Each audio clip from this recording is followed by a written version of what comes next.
नमस्कार प्यारे साथियों, आपका स्वागत है हमारे यूट्यूब चैनल में। और जैसा कि आपको पता है, आपका डीएलएड तृतीय सेमेस्टर के लिए मैथ चल रहा है, जिसमें हम चैप्टर 5 कर रहे हैं अभी।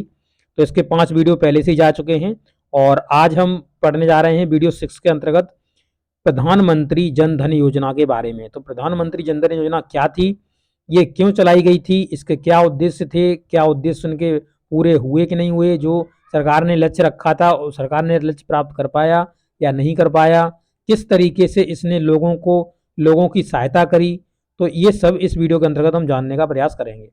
तो देखिए, प्रधानमंत्री जो योजना इन्होंने चलाई थी, जनधन योजना, उसका जो शुभारंभ किया गया था वो किया गया था 28 अगस्त 2014 को। तो 28 अगस्त 2014 से इस योजना का प्रारंभ किया गया था, जनधन योजना का। ये क्या था, वित्तीय समावेश के लिए इस एक राष्ट्रीय मिशन था।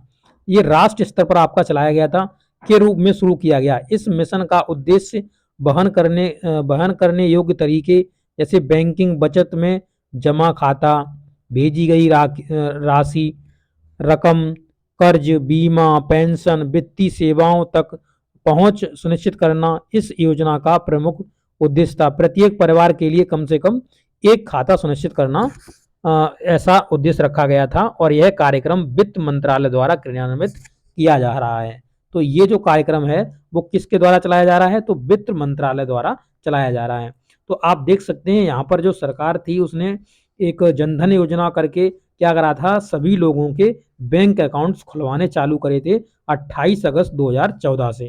तो आप समझ सकते हैं कि पहले क्या होता था कि सरकार केंद्र से मान लीजिए 1 रुपया भेजती थी, सरकार केंद्र से 1 रुपया भेजती थी, और जो कि बीच में चलते जब जिस पर्सन के पास आना था, तो उस पर्सन के पास आने पर वो 30 पैसे रह जा रहे थे, और ये 70 पैसे, जितने भी 70 पैसे थे, ये बीच में ही गायब हो जाते थे। गायब हो जाते, इन्हें बिचौलिए खा जाते थे, इन्हें बिचौलिए ले जाते थे। तो ये पैसा क्या होता था, ये पैसा घिसता था। घिसता का मतलब बिचौलिए इनको खा लेते, बीच में जो रिश्वत ले लेके इसे कम कर लेते थे। तो सरकार ने क्या सोचा कि सरकार ने सोचा कि अगर हम सभी के बैंक अकाउंट्स खुला देंगे तो हम सीधा जो भी राशि भेजेंगे, जैसे हमने पेंशन की राशि भेजी, जैसे हमने मान लीजिए अभी आप देख सकते हैं वर्तमान में प्रधानमंत्री कृषि के लिए जो आपका ऋण दिया जाता है वो भी आप देख सकते हैं, और यहाँ पर बहुत सारे ऋण दिए जाते हैं। उसके बाद आप देख सकते हैं प्रधानमंत्री जो ये बीमा बीमा वाला सिस्टम चलता है। इसके बाद आप देखेंगे तो यहाँ पर प्रधानमंत्री किसान निधि योजना आती है, उसके अंतर्गत गवर्नमेंट होती है वो 2000 रुपये भेजती है। तो वो और भी जितनी भी योजनाएं थी, तो उनको क्या किया गया, तो सरकार ने सोचा कि हम इन्हें बैंकिंग से जोड़ लेंगे, तो आसानी से अगर हम 1 रुपया डालेंगे तो इनके अकाउंट में 1 रुपया ही पहुंच जाएगा, कोई भी बीच में इनको पैसों को नहीं खा पाएगा।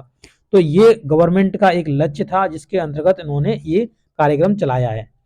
अब आगे देखेंगे, इसके महत्वपूर्ण बिंदु को देख लेते हैं, इससे आपको बहुत कुछ सीखने के लिए मिलेगा। तो इस कार्यक्रम के महत्वपूर्ण बिंदु क्या हैं, तो देखिए, गरीब गरीब गांवों के लोगों को गरिमा, ठीक है, और वित्तीय आज़ादी, यानी फाइनेंशियल उन्हें जो आज़ादी मिले, फ्रीडम मिले, प्रदान करते हुए उन्हें वित्तीय दृष्टि से शामिल करने के लिए इस योजना का परिकल्पना किया गया था कि इन लोगों को इससे जोड़ा जाए और उन्हें फाइनेंशियल जो आपकी फ्रीडम है वो उनको दी जाए। इसका उद्देश्य देश के सभी परिवारों को बैंकिंग सुविधा देना और प्रत्येक परिवार में कम से कम एक खाता खुलवाना था। एक खाता जरूर होना चाहिए प्रत्येक परिवार का। आप देखें, नेक्स्ट देखेंगे, प्रधानमंत्री जनधन योजना के अंतर्गत वित्तीय साक्षरता फाइनेंशियल लिटरेसी को प्राथमिकता दी गई, यानी आप फाइनेंशियली क्या हो जाए, साक्षर हो जाएं, यानी आप उसके बारे में जानकारी जान जाएं, वित्तीय जानकारी आप उसके बारे में आपको हो। ठीक है, इस योजना के बारे में जागरूकता पैदा करने के लिए प्रादेशिक भाषा में एक मानवीकृत वित्तीय साक्षरता सामग्री तैयार की गई थी। ठीक है, तो अनुमान है कि इस योजना के अंतर्गत कम से कम जो खाते हैं वो 7.5 करोड़ परिवारों के को शामिल किया गया है। तो 7.5 करोड़ के लगभग इन्हें शामिल कर लिया गया है, और अभी ये वर्तमान में कंटिन्यूस चल रही है। तो अभी इसमें जो भी हैं अकाउंट्स ऐड होते जा रहे हैं और जुड़ते जा रहे हैं लोग।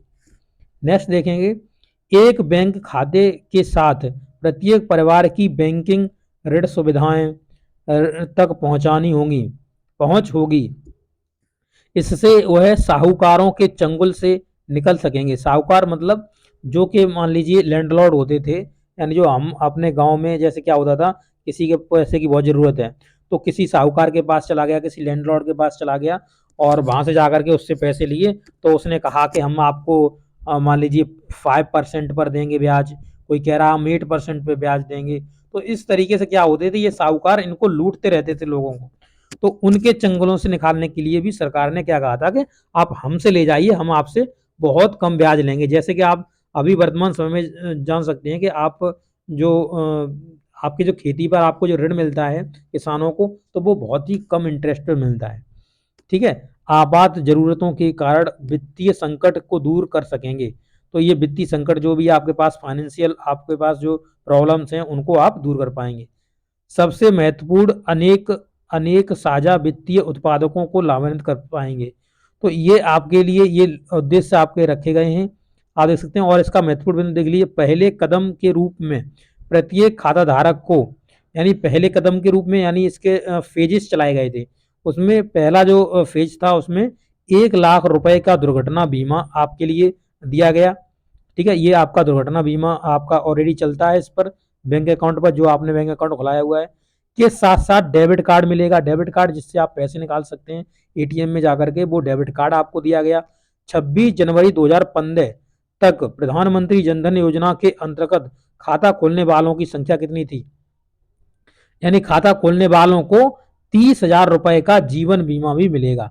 तो ये आपका जिन्होंने भी खाता खोला हुआ है 26 जनवरी 2015 तक का, तो उन्हें 30,000 रुपए का जीवन बीमा भी उन्हें दिया गया है। उपयुक्त समय पर उन्हें अन्य बीमा और पेंशन पेंशन लाभ भी प्रदान किए जाएंगे। तो जब भी आपका अच्छा समय आएगा, यानी जब भी सरकार चाहेगी तब आपको ये भी आपको प्रोवाइड कराएगी। तो इस तरीके से इसके जो महत्वपूर्ण बिंदु हैं वो मैंने आज डिस्कस कर लिए हैं। इस वीडियो के अंतर्गत अगले वीडियो में इसकी हम विशेषताएं डिस्कस करेंगे। तो आप ये वीडियो आपको कैसा लगा, अच्छा लगा अपने दोस्तों के साथ जरूर शेयर करना, और मिलेंगे नेक्स्ट वीडियो में। Okay, thank you.